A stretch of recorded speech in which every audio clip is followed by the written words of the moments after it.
चल बख्शी, पहले मैं चाह रहा हूं आप डोनाल्ड ट्रंप के लिए दो शब्द कहें और डायरेक्टली उनसे मुखातिब होकर उन्हें दो शब्द कहें, क्योंकि उन्होंने सोशल ट्रूथ सोशल पर जो लैंग्वेज लिखी है उसको मैं चाहता हूं कि आप मेरे लिए थोड़ा सा ब्रेक डाउन करिए कि क्या है ये माइंडसेट, क्या है। देखिए, ये माइंडसेट डेस्परेशन का है। Donald Trump is today a desperate man. उनको ऑफ रैम्प चाहिए जिससे उनकी इज्जत बरकरार रहे, बची रहे और वो पतली गली से निकल जाएं। अच्छी खासी मार पड़ी है। ये जो ऑपरेशन हुआ है इस पायलट को निकालने का, yes it is a good operation. It's a good feeling that we will not leave you behind, और ये इसके चलते उन्होंने ये ऑपरेशन किया है। लेकिन मेरा पर्सनल रीडिंग ये है, there was much more to this operation than meets the eye. बात तो सही है। बहुत कुछ था। देखिए, डोनाल्ड ट्रंप टीवी कैमरा से अलग रहे, महरूम रहे, ये संभव नहीं है। सैटरडे संडे वो पूरा गायब रहे। ये ऑपरेशन प्लान किया जा रहा था, वो भी उसमें बैठे देखे और उन्होंने ऑपरेशन को मॉनिटर किया है, ठीक है, विच इज अनयूजुअल। अगर केवल एक बेचारे लेफ्टिनेंट कर्नल को छुड़ाने के लिए था, विच इज क्रेडिटेबल, लेकिन उसके लिए POTUS, president of the United States, 2 दिन नहीं बैठ जाता। ईरानियन मीडिया रिपोर्ट कर रहा है कि one of the C-130Js MJ जो था, मॉडिफाइड जहाज है कमांडो ऑपरेशंस के लिए, वो इस्फहान के ऊपर देखा गया, 100 मील दूर ये इलाका जहां पे ये सारा रेस्क्यू ऑपरेशन हो रहा है। क्या करने गया था वो जहाज वहां पे?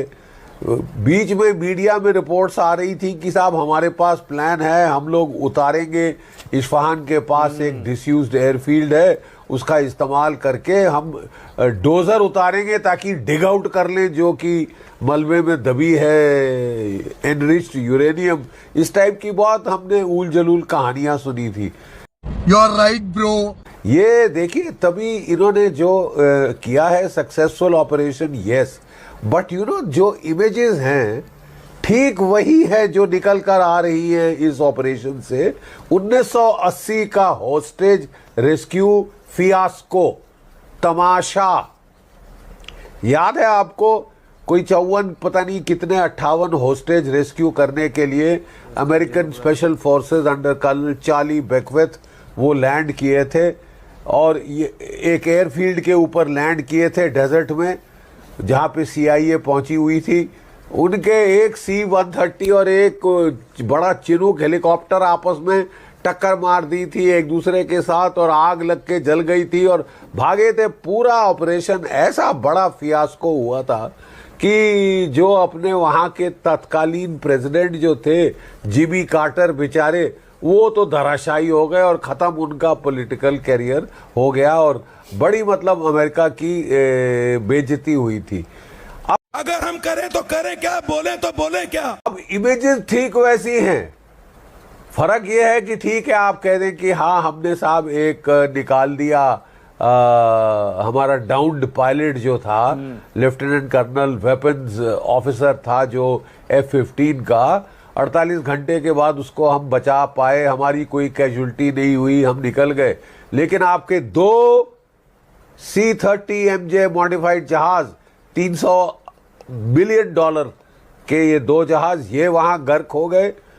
आपका एक F-15 डाउन हुआ, वो भी कोई $80 मिलियन का है। आपका A-10 वॉर्टहॉग डाउन हुआ, कोई $50-60 मिलियन का वो है। 2 छोटे हेलीकॉप्टर डाउन हुए, और जैसे मलबे की फोटोएं हम देख रहे हैं तो ये तो फियास्को ऑपरेशन लगना शुरू हो गया है, क्योंकि मेन एम था कि हम जाके इस्फहान से इसी बहाने चुरा के निकाल के ले आए जो कि आपकी एनरिच्ड यूरेनियम है।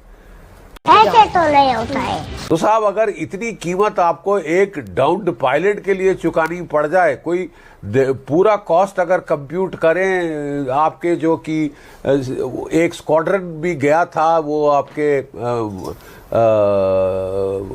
जिसको बोलते हैं स्टेल्थ हेलीकॉप्टर्स का, जिसमें कि आपके स्पेशल फोर्सेस सील्स वगैरह आए हैं, ये सारा, तो कोई $2 बिलियन आपने निकाले हैं एक बंदे को निकालने के लिए। ये it doesn't add up, it does not add up. आप कुछ बड़ा ट्राई कर रहे थे, वो फेल हो गया है।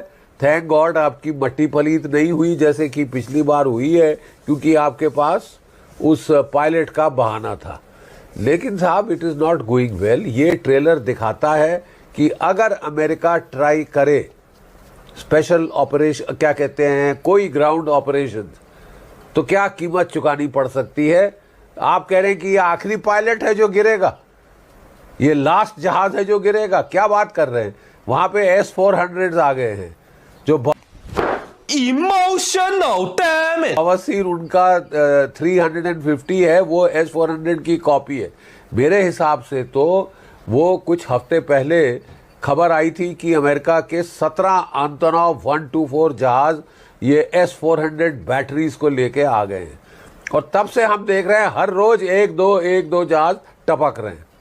तब से देख रहे हैं साहब। इसका मतलब S-400 को हम जानते हैं अच्छी तरह से, जलबख्शी साहब जानते हैं। ठीक है जलबख्शी, ये इस्लामाबाद अकॉर्ड की चर्चा हो रही है। रॉयटर्स बोल रहा है कल पूरी रात आसिम मुनीर लगे रहे, उधर से स्टीव विटकॉफ, जेडी वैंस से बात करते रहे, उधर से अब्बास अराक्ची से बात करते रहे। उन्होंने जो प्लान बनाया वो ये कि फौरन सीज फायर होगा और फौरन स्टेट ऑफ हॉर्मुज खुलेगा। ये बीच का रास्ता है, क्योंकि सीज फायर के लिए ट्रंप तैयार नहीं है, स्टेट खोलने के लिए ईरान तैयार नहीं है। आपको लगता है दोनों एक एक कदम पीछे हट जाएंगे अब, या फिर ट्रंप की फ्रस्ट्रेशन जो है वो ये दिखा रही है कि ईरान नहीं मानेगा? नहीं देखिए साहब, नहीं देखिए, good question, you are a good question. Iran की बात बहुत साफ है। बोले साहब ये हम सीज फायर के तमाशे कई बार देख चुके हैं। आप जब भी पीस टॉक करते हो, आप उसकी ओट में वो आप जो है स्टैब इन द बैक की कोशिश करते हो। 2000 पिछले साल एग्जैक्टली यही तमाशा हुआ था। पीस टॉक करी, पीस टॉक चल रही थी, कहा रहा था कि साहब काफी सफल हो रही है, और उन्होंने हमला कर दिया। इस साल एग्जैक्टली यही हूबहू ये दगाबाजी फिर देखी आपने। पीस टॉक हुई, ओमान का फॉरेन मिनिस्टर बोल रहा था साहब सब सेटल हो गया। ईरान ने बोल दिया कि हम अपने 350 केजी एनरिच यूरेनियम दे देंगे IAEA को, बात खत्म। फिर भी आपने हमला किया, अब वही यूरेनियम के लिए आप नाटक कर रहे हैं। गजब बेइज्जती है। फिर भी आपने हमला किया, तो विश्वास कौन कर सकता है। ईरान के प्रवक्ता ने बिल्कुल ठीक बोला है कि जिस तरह कभी कुछ जो शख्स बोलते हैं एक प्रेसिडेंट के पोस्ट से आके ऐसी अभद्र भाषा का इस्तेमाल, ये गरिमा खत्म कर रहा है उस पोस्ट। तो आपके हिसाब से अब क्या होगा फिर? ट्यूसडे को क्या होगा जनरल बख्शी? ट्यूसडे 8 बजे का टाइम दिया है ट्रंप ने। नहीं ये हिसाब ये कुछ दिन और चलेगा मेरे अंदाज से, तो ये कुछ दिन और चलेगा। डोनाल्ड ट्रंप साहब कोई ऑफ रैम्प ढूंढ रहे हैं जिसका फायदा उठा के वो चले जाएं। ये उनका अभिनंदन मूवमेंट है। आप समझते हैं अभिनंदन में क्या याद दिला रहा हूं? यस। हमारा भी पायलट डाउन हुआ था, हमने कहा था वापस दो, नहीं तो हम तुम्हारे बैंड बजा देंगे साहब। और पाकिस्तान के थर-थर पांव कांप रहे थे उनके आर्मी चीफ बाजवा साहब के, ठीक है।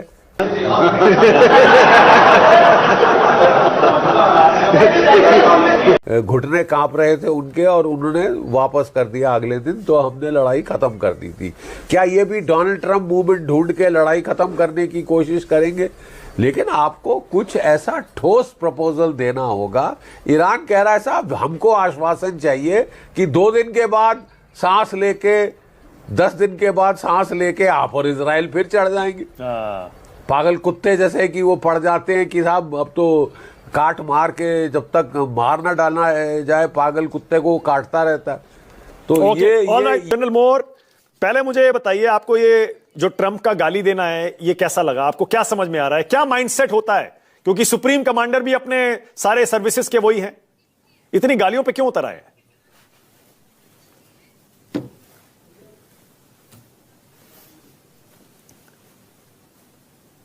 आपने शायद म्यूट किया है जनरल मोर। धन्यवाद मानक। सबसे पहले आपको, आपके दर्शकों को जय हिंद, और मेरे साथ पैनल में जितने पैनलिस्ट हैं सबको जो है मेरी राम राम।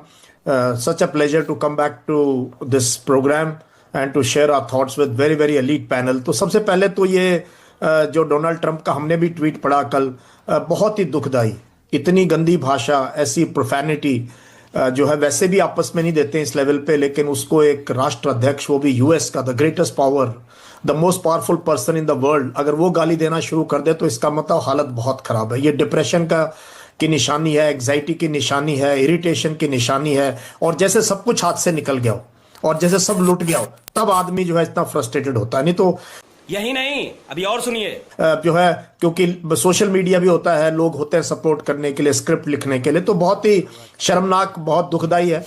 और इस टाइप का जो बयान प्रेसिडेंट ऑफ यूएस ने दिया है इसमें, और इससे क्लियरली पता चल रहा है, जो हम पहले दिन से कह रहे हैं कि लड़ाई का रुख किस तरफ है। पूरी दुनिया, कमाल की बात है, पूरी दुनिया ईरान के नैरेटिव को, चाहे वो अंडरडॉग की तरह लेते हो या जिस तरीके से ईरान ने एक फाइट बैक दी है उसको लोग अप्रिशिएट कर रहे हो, बट लोग अप्रिशिएट कर रहे हैं कि किस प्रकार एक ईरान का जो है गला घोटा गया और उसने कैसे फाइट किया। तो मेरे हिसाब से ये बिल्कुल भी, आई विश कोई यूएस में उनको कह देता और उसको डिलीट कर देते उसको, बट ये हमेशा रिकॉर्ड में रहेगा। किसी इस वीडियो के सामने आने के बाद सवाल तो बनता ही है, सभ्यता को, किसी देश को ऐसी गाली गलौज करना कतई भी कोई भी इसको एक्सेप्ट नहीं कर सकता। मतलब आपको सीधे सीधे ये लग रहा है ना कि Donald Trump is losing control over the not just the narrative, मतलब सिर्फ परसेप्शन की लड़ाई नहीं, वो जमीनी लड़ाई, हवा की लड़ाई, ईरान की लड़ाई हार रहे हैं। मुझे ये फ्रस्ट्रेशन उनके मिलिट्री कमांडर्स पे नजर आ रही है। जिस तरीके से पहले आर्मी चीफ को सैक किया, 12 टॉप एडमिरल और जनरल्स को सैक किया जा चुका है। इसका मतलब यूएस एडमिनिस्ट्रेशन जो टॉप में है, इनके डिफेंस सेक्रेटरी हैं, ट्रंप की खुद वाइस प्रेसिडेंट, और ये सब जो है फ्रस्ट्रेटेड अपनी मिलिट्री के साथ, और इस ऑपरेशन में जबरदस्त दाद देनी पड़ेगी उनकी स्पेशल फोर्सेस की, और उसको तो एज अ मिलिट्री एटलीस्ट वो अपने जो है पायलट को निकाल पाए वहां से। बट जिस प्रकार का लॉस हुआ है, आई थिंक उससे वो बहुत फ्रस्ट्रेटेड है। 2 C-130 बहुत कॉस्टली एयरक्राफ्ट है, 2 हेलीकॉप्टर्स, और अभी भी सच्चाई नहीं है, कोई पता नहीं है। इतना सच है कि वो निकाल लाए हैं, उसके लिए सारी दुनिया अप्रिशिएट करेगी, मिलिट्री कमांडर्स अप्रिशिएट करेंगे, लेकिन जमीन पे क्या हुआ है, उनका रैकेज की जो एनालिसिस है, वहां की सैटेलाइट पिक्चर्स भी बहुत क्लियरली अवेलेबल नहीं है, अदर देन आई थिंक जो ईरान का मीडिया दिखा रहा है। तो कहीं ना कहीं जनता को आप मूर्ख समझना बंद कर दीजिए। इस प्रकार की बचकाना बातें किसी के गले नहीं उतरती, लोग मजाक उड़ाते हैं। कुछ है जो कि यूएस मिलिट्री भी शायद नहीं बता रही है, तो सच जो है बीच में है, कहीं ईरान के नैरेटिव और यूएस के उसमें।